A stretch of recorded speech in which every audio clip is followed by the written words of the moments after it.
Здравствуйте! Юнкоры общественной организации «Местная национально-культурная автономия греков муниципального образования Крымский район» представляет вашему вниманию второй выпуск программы «Свежий ветер». С вами я, Иван Кириакидис.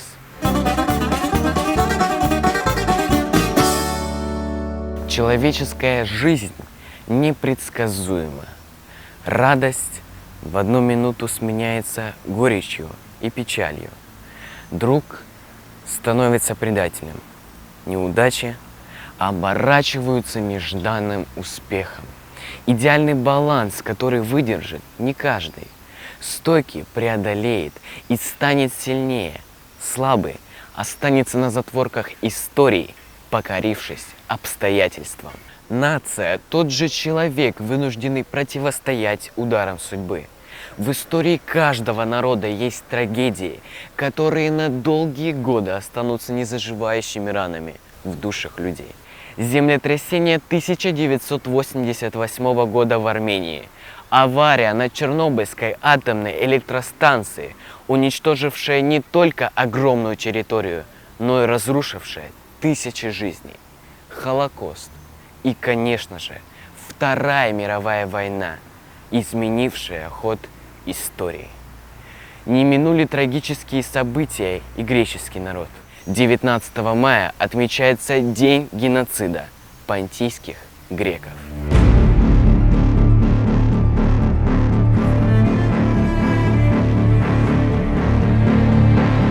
Первая мировая война предоставила турецкому национализму необходимые политические рамки для осуществления плана истребления христианского населения империи. Операция началась в 1914 году в Восточной Фракии с насильственной депортацией греческого населения. Последовали гонения против греков Ионии. Кульминацией стал геноцид населения Понта. В декабре 1916 года турецкими генералами Энвером и Талаатом был разработан план уничтожения мирного греческого населения Понта, который предполагал физическое уничтожение мужчин от 16 до 60 лет в городах и полное изгнание мужчин и женщин с детьми из деревень во внутренние области Анатолии с применением физического уничтожения. Понтийские греки сопротивлялись как могли, но турки во много раз превосходили их числом. Турецкий национализм лишил греков Черного моря, их отечества. Большинство из выживших понтийцев вынужденно поселилось в Греции, однако значительное их число осело на территории Советского Союза.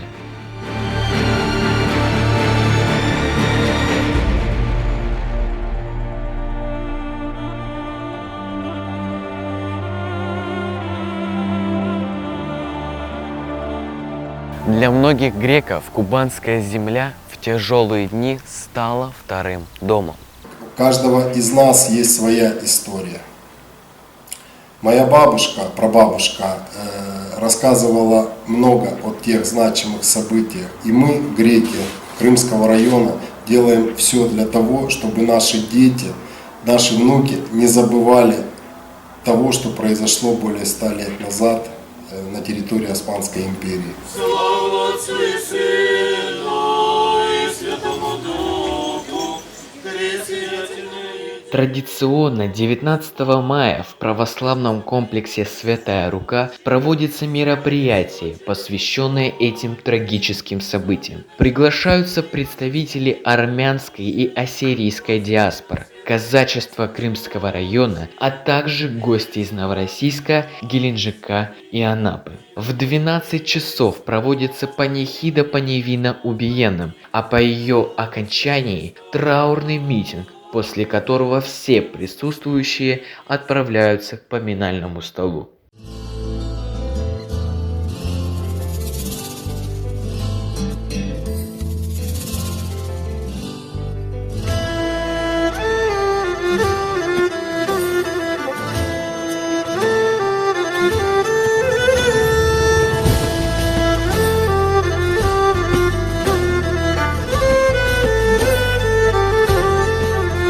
По разным данным, за время геноцида погибло от 350 до 1 200 000 человек. Прошло немало лет, но до сих пор, глядя на эти цифры, задаешься вопросом, стоили ли политические амбиции этих жертв.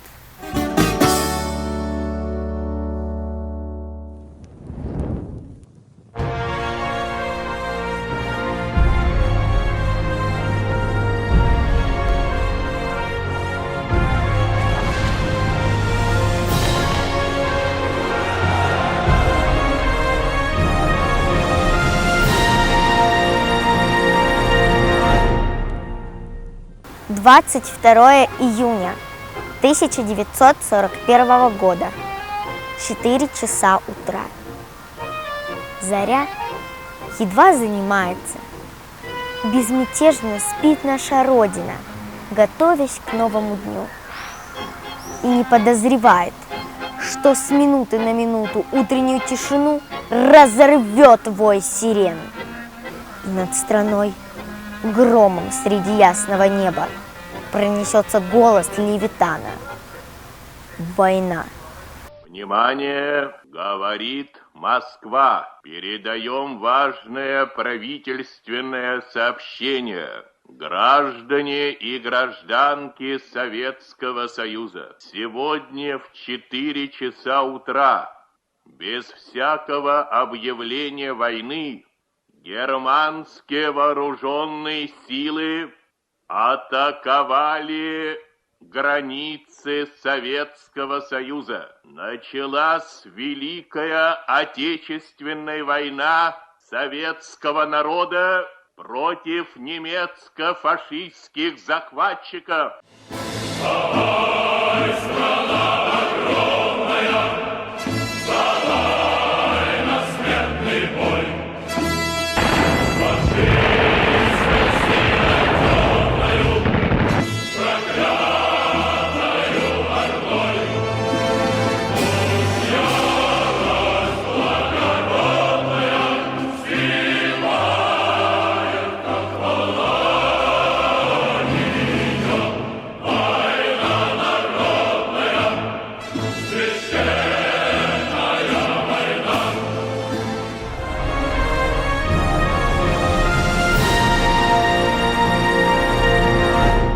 Мой прадед по линии мамы Хрисантов Георгий Константинович родился в 1898 году.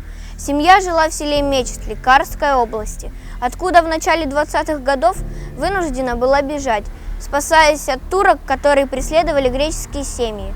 Георгий Константинович с женой Фатинией Ламбрияновной и дочерью Маргаритой осели в селе Греческое, ныне хутор Новокрымский. Так как Георгий Константинович был человеком грамотным, его приняли на работу бухгалтером в колхоз имени Фрунзе. В 1928 году в семье Хрисантовых родился сын Архилей, мой дедушка, а затем еще 2 детей – Мария и Константин. Казалось бы, живи, трудись, поднимай детей. Но в 1941 году позвала Родина мать, и Георгий Константинович ушел на фронт. К сожалению, какой-либо информации о боевом пути прадеда наша семья не обладает. Поиск по сайтам военных ведомств результатов не дал. Знаем лишь, что вернулся Георгий Константинович в родное село в 1945 и рассказала ему Фатиния Ламбрияновна, как угоняли ее с детьми немцы в Германию, как на Керченской переправе попали они под бомбежку советской авиации, и как удалось им выжить, как оказались они на Украине, и как после победы шли пешком домой в родное село. В 1948 году Георгий Константинович был репрессирован по национальной принадлежности и выслан в Казахстан, где умер в 1977 году. Мой прадед по линии папы Долгополов Василий Павлович родился в 1921 году в Ставропольском крае, селе Арзгир.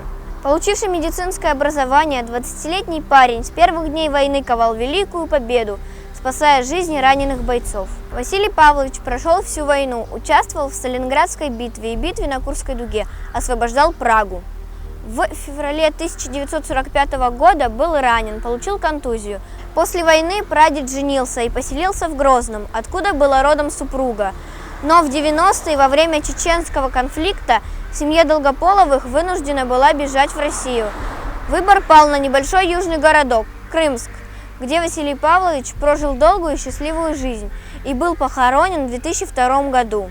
Наша семья по крупицам собирала информацию о жизни и боевом прошлом Василия Павловича и Георгия Константиновича. Я, как будущий журналист и как благодарный потомок, хочу продолжить поиски информации, которая сможет стереть белые пятна в истории моей семьи. Я помню, я горжусь.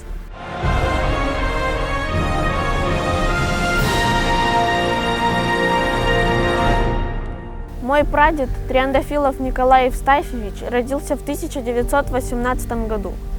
До войны работал заведующим греческой начальной школы в деревне Шумхай. В годы Великой Отечественной войны возглавлял группу подпольщиков в селе Клиновка, где 26 марта 1942 года фашистами была осуществлена страшная карательная операция. В данном населенном пункте действовала активная группа подпольщиков в составе 20 семей жителей деревни. Подпольщики обеспечивали 3-й партизанский симферопольский отряд под командованием Павла Макарова. Они сумели вынести в лес на своих плечах более 8 тонн продовольствия, чем дали возможность выжить партизанам и вести успешные бои с захватчиками. Однако в партизанском отряде нашелся предатель – девушка, которая отвечала за связь с подпольщиками. Фашистами была осуществлена страшная карательная операция, не пожалев ни женщин, ни детей. Вскоре село было освобождено войсками Красной Армии, но пришла новая беда – репрессии. В 1943 году по приказу Сталина все оставшиеся в живых сельчане греческой национальности должны были быть депортированы на Урал. Моему прадеду, как участнику сопротивления, предложили на несколько дней уйти из села, чтобы избежать высылки. Но Николай Евстафьевич отказался и решил остаться с семьей и был депортирован в Пермскую область, город Кизел. С 1944 года Николай Евстафьевич работал завучем школы в городе Каспаш, а с 1956 ее директором. За заслуги перед Родиной прадед был награжден орденом Отечественной войны 2-й степени, многими медалями. Всю оставшуюся жизнь Николай Евстафьевич посвятил воспитанию подрастающего поколения, прививая детям такие качества, как патриотизм, чувство долга, стойкость, целеустремленность. Эти качества пытаюсь воспитывать в себе и я, чтобы никто не сомневался. У поколения победителей растет достойная смена.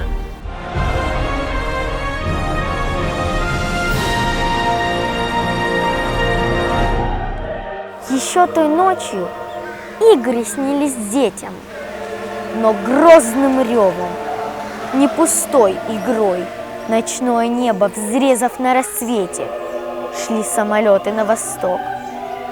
Их строй нес, притаясь, начало новой ноты, что дирижерским замыслом верна. Зловещим визгом первого полета начнет запев по имени «Война». Но дирижер не знал, что в этом звуке, где песнь победы чудилась ему, звучат народа собственного муки. Хрипит Берлин, поверженный в дыму.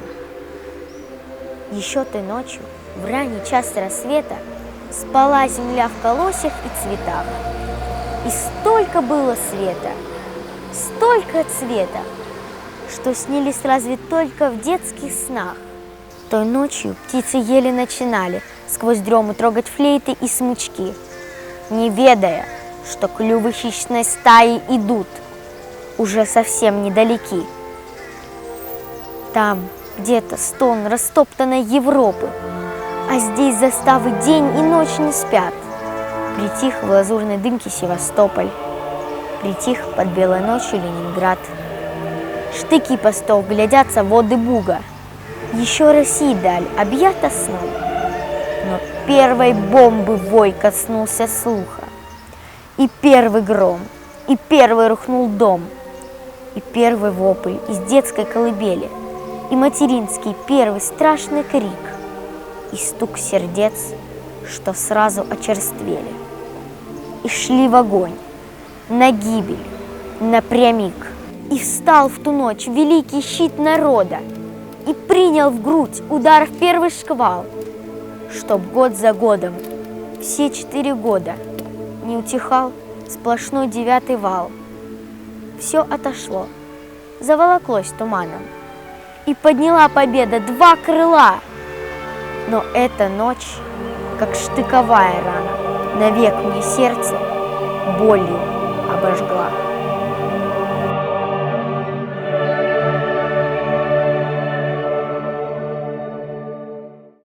В годы Второй мировой войны погибло от 50 до 80 миллионов человек. В какой безумной голове родилась идея нацизма? Войны, теракты, геноцид, убийства. Зачем? Неужели на нашей огромной планете не хватит места всем?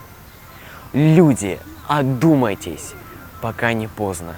Я очень надеюсь, что ни нашему поколению, ни последующим не придется увидеть тот ужас, который приносит война. В заключение хотелось бы привести цитату из книги нашего земляка, краеведа Кочериди Юрия Дмитриевича. Мы не сможем изменить трагические страницы истории греков и других народов, но помнить о них должны всегда.